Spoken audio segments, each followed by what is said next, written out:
Good morning. This is Mohammed Shidu, one of my Shidu's Mind vlogs. Today I want to talk about my childhood dream list of countries.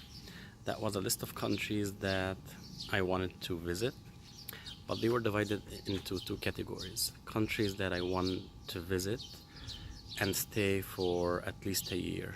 So the idea is these are countries where I want to stay and learn the country's language, listen to its music, read its good books. So 1 month or a visit is not enough. So I have to immerse myself in the culture and stay there for a year. I don't remember exactly what countries were on each list, but I know for sure that, for example, the countries where I wanted to stay a year and learn the language are countries that I wanted to learn their culture and language. So I'm sure Italy was there, France was there, Germany, Spain.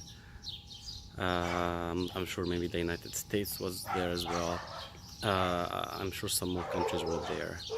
And then another longer list of countries. These are the countries where I want to go for a month or two, not necessarily learn the language, but become familiar enough with the country.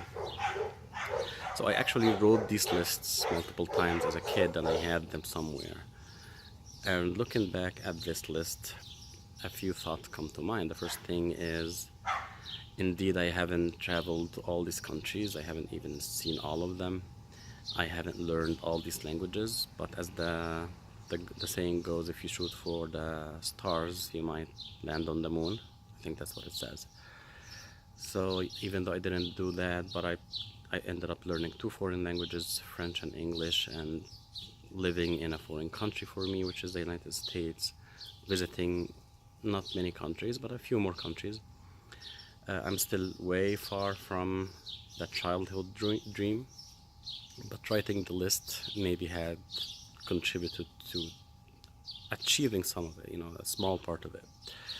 And looking at today's world, I see a lot of young people that are actually able to achieve much more from my list, using the internet, and they travel around the world and they vlog about it. So it looks like it might be even easier today than it was back then, before the internet revolution. So maybe there's something to what they say, if you write down your dreams, it helps materialize them somehow. And if I take this a step further, I did notice actually this happened in other things as well. As I grew up, things that I wrote down, some goals, and after a while I forgot about the list, and then I look back and I see that actually some of these things actually happened. So there could be some actual power to writing down our goals. The thing that we could do that I haven't done, why don't we also write a list of dreams for the world? So all the lists that I wrote were selfish lists for my own goals and my own aspirations. But maybe next time I'll try to write a list of my dreams for the world.